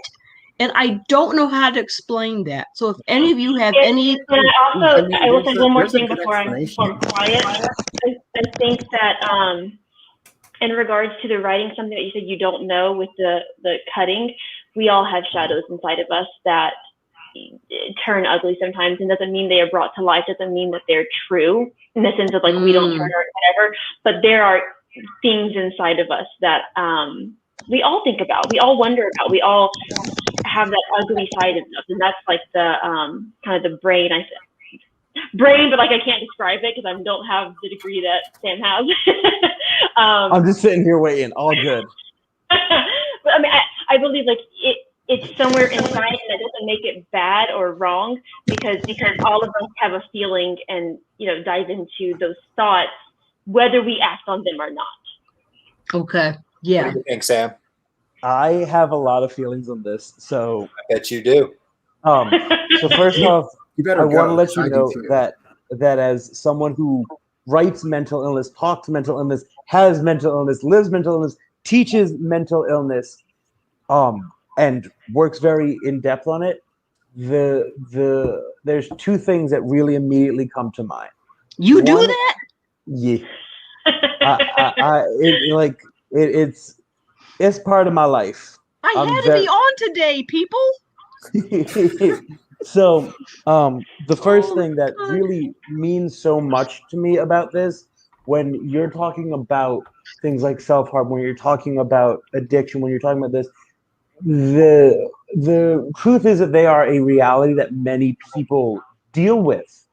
And even if you don't personally deal with them, I think if you are expressing it in an honest way that is real and connecting, that speaks in volumes to a lot more people than you would think. The other day, my students came into class and were like, "Mr. R, we've got ADHD," and I said, "No, you don't." I do. Yeah. Same. I was like, "No, you don't. I can tell you don't, but let's talk about it." And there is this want to understand the idea of it. And so when we're talking mental illness, the biggest thing for me is that it needs to be expressed real. Yes. And from the way you speak about it, it is real. I'm gonna say a hot take. I hate 13 Reasons Why. Not that surprising. Me too. It glorifies a lot of aspects of mental illness in a way that is unrealistic. Very. And then going back to what Tara said, this idea of we have this darkness in us. There's a term. It is French, and I don't know the word in French. I speak a little French. Well, we got. But it essentially translates into voice in the abyss. The idea that if you are on the edge of a canyon cliff, my book is called Abyss of the Fallen. Get out. The idea, yeah, it's wild. The idea that if you're on the edge of a canyon cliff, whether you have mental illness, whatever it is, there's a voice in your head that goes, "Jump, see what happens." And that presence in our writing is so important because it allows us to express something that we may not be willing to acknowledge. And realistically, you don't have to have a mental illness diagnosis to experience that depth when you are connecting to a character, when you are connecting to a story, when you're connecting to a world. And I think that, to me, is one of the most important things in writing, is being willing to go to a dark place, but do it in a way that's real. Yep. And that's not as easy. It's not as easy as people think it is, because you have to stay. You have to stay there, and that is one of the hardest things people think about when it comes to writing, because when you're in that place, it's so easy to go, "This is bad. I don't like it. I want to leave," and shy away from it and give it this kind of glorified, "But it's okay. Things get better," and it's not realistic. And as someone who works with kids, young adolescents want to see reality in what they're reading. I think that's the most important thing you need to know, is if it's real, it gravitates towards the kids in a way that is different than, something that is a high fantasy novel. They feed two different needs. I am so glad. I mean, actually, my really heart desire is to, of course, I mean, my book is also entertainment. It's not like a DSM in any shape or form, but my heart's desire has always been for mental illness, addiction, and actually being homeless. I was homeless at one point. And so, I have a really deep heart for this. I'm so glad that, Alex, thank you so much for taking the time with all this goofiness going on with the Instagram. You guys have really, really made my day. Just to be able to talk to people who get it and are very, very open about their own work, because it honestly, that you're almost like a method actor, and and my evil character is so nasty. I had a friend that said, "Diana, I think you wrote somebody worse than Darth Vader." This character is so jacked up that, I mean, I had to keep the light on eventually. And I got to the point, I said, I can't write this anymore. It was so disturbing. And I wasn't eating. My husband's like, "Oh my God, you haven't even touched your food." And And then I just felt like I said, I don't know why. I just got to finish this piece. And eventually I did. Now I don't mind writing about her, but it was a hard gig. I mean, I was like, I don't know. It was really wacky. So, and I thought, okay, I'm just not going to invest this much time in this crazy soulless person or dragon. But in order to make them kind of flesh them out, you have to go deep with them. You do. And it was, oh man, I don't even know how to even advise new people coming up and writing to do that, because it's a hard gig. I mean, I'm glad I did. I have so many. I have a lot of feelings on this. So like, we are running a little bit. We are running at about time for this. Oh, no! Yeah, I know. It's been a great discussion. Unfortunately, it is close to 11 though. So what I would really love to do though, to make sure we get the most out of this discussion, is I would like to go around the circle, and I would like everybody, and we could start with you, Sam. Everybody to just give their closing remarks on the subject, and it could be for each other, it could be for the audience, but you all know what to do. So let's just go around the circle, and we'll kind of try to sum up these thoughts that we're having. We could be here all night. We really could. We could. Anyway, let's do it. Circle. Let's do it. Yeah. Oh my God! Can we do that? That. Oh gosh. Drop now a sleeping bag. I really want to do one of those like 40-hour streams that you see on Twitch every so often. But my big thing for where I want to kind of end this is I want to respond to Diana's statement about new artists, and it doesn't matter if you're a writer, if you're an artist, if you're a poet, if you're even doing comedy. I think one of the best things that I've seen is the idea of being willing to go to the darker places. One of my favorite comedians, Mike Birbiglia, his stand-up special, Sleepwalk With Me, starts with him talking about having, thinking he has ADHD, going into being told he has a malignant tumor, and then diving into issues with his relationships, and all of this framed in the problem that he has a rare sleep disorder. Good grief. I think that, but it's the funniest thing ever. And it's because there is that willing to dive into the vulnerability. Right. If you are a younger artist and you are making something, be vulnerable. Let yourself express it, because I spent way too long as a kid trying to push off a lot of that negative stuff, only to realize it mattered more to me. So that is my answer to that question. With that said, my name is Sam Rubenstein. I'm adorable, except on Instagram, where this image is not mirrored the same way. So would you mind if I follow you guys and we can chat some other time? Yeah, absolutely. Alec, Alec, can you send me the link? Because I'm not going to remember the names. Yeah, you got it. I'll hook you up. That's what we're here for. That's what Drop a Line is here for. It's to connect the community. Let's keep going around the circle. Diana, you have any closing remarks? Oh, wow. This has just been amazing. First of all, I want to thank Alec for really, this is such a great forum. You just need to have this kind of community. Writers, I mean, we write in private. I wrote most of my book in from 9 to 2:30 in the morning, and literally drop it into bed with house shoes. And I think what I really want people to be able to be, comfortable with talking about these issues as we would cancer or diabetes and whatnot, for people to feel like that they do have a voice, and it's okay to say I'm hurting, or it's okay to say right now I'm feeling this or that. And I really want to just break down stigma as much as I can, and for everybody to know that they do have a voice. I didn't think I had one for years.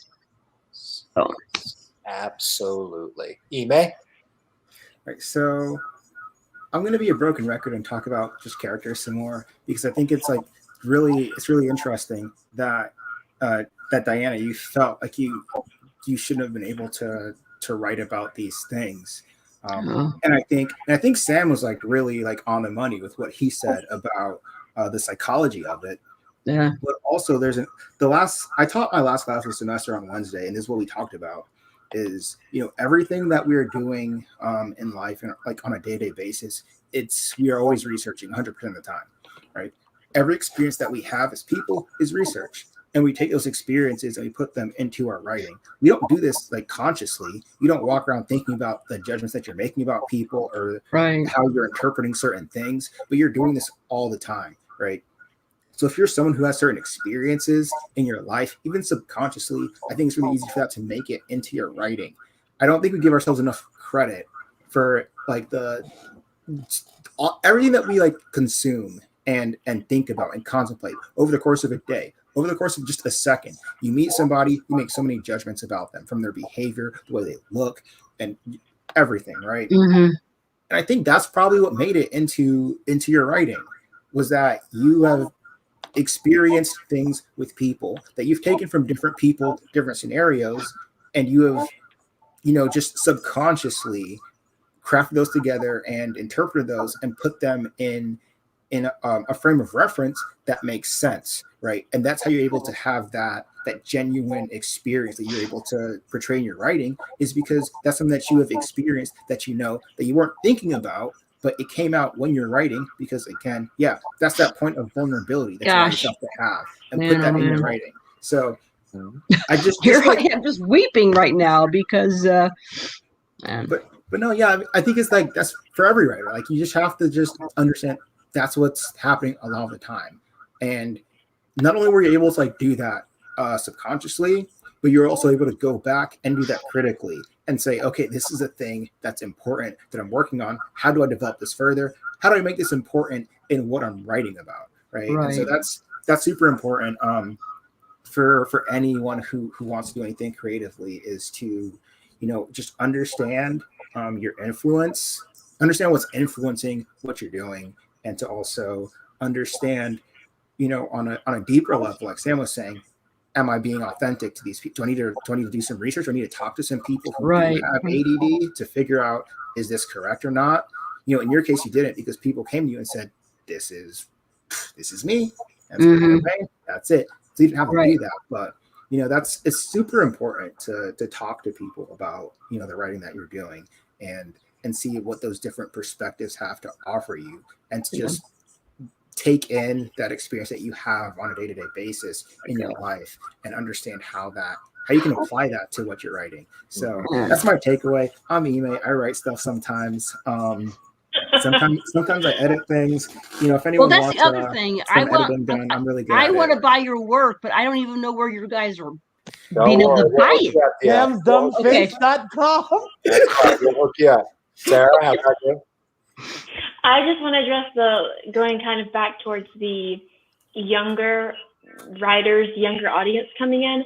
I have this feeling that the younger audience is already wanting that. We are already breaking through a lot of those barriers of like, this is not okay. Therapy, how, taboo that was, and saying, hey, like a good majority of us go to therapy, talk about it. It's not something that is so pushed away. Not to say that it isn't, because there are obviously times when it definitely is, but it feels like you wrote your book earlier, and this is about the time when it's needed, right? It's that time when a lot of people are really seeing that, hey, it's okay that I have this and I can work through it and I can see myself for that without feeling like I'm a horrible person, without feeling like there's something wrong with me, because there's not. Man. Yeah, you guys are honestly amazing. If you could have been in my house 8 years ago and just really thought, who the blank is going to want to read something that I wrote, Mm-hmm. And who talked about this imposter syndrome? You know what I mean? It's like, golly, what is that? Go. If everyone feels like they're an imposter, then no one's an imposter, right? I mean, that's how it works. The problem is that there's someone in the world who feels very confident, and that person is ruining it for the rest of us. That ain't me. Exactly. Not me either. That person is not here. That person is not in this chat room, not even close. Listen, you all have been amazing. Thank you so much for blessing our platform this evening. I am very sorry that we do have the time crunch, unfortunately, but I would like to do this again sometime. You guys are always welcome. So thank you, Tara. Thank you, Ime. Thank you, Sam. And thank you, Deanna. You guys are on Drop a Line. I should let you know is normally a one-on-one platform. Yeah, we don't put that up. That's a bot. Drop a Line is normally a one-on-one interview platform. You can book your interview anytime, but we will be doing more special events like this. Just keep your eyes peeled. And I always encourage, Deanna, the community to mingle outside of the show. And put that banner back up because I'm going to do a bit after everybody's off. And just doing some live tech here. But yes, so you're going to go ahead and put the links in? Yes, we always we always hook up. You can send me a message on Instagram anytime, so don't worry about that at all. I encourage everybody to keep in contact. So it's been great having you this evening. Thank you all for being here. Thank you for being a part of the show, and we will see you next time. Thank you. Namaste. And I just want to comment, everything you say, everything you do, it does matter. It matters especially to me, a guy who's thought about giving up many times in his life. So thank you all, and thank you for inspiring our audience this evening, and good night to you. Good night. Love you guys. Good night. Goodbye, Peter. I see you on Instagram. And folks, that is pretty much our show for this evening. The Drop a Lineup, I think, was a shining success. Thank you all for being here. I want to let you know before you go that I have a Patreon, and it is $1 to join. If you want more great content like this, click on the Patreon at Alec Pangea. Spend $1 a month, get a free newsletter with shout outs to the folks who appear on Drop a Line. Thank you all for being here, and good night to you.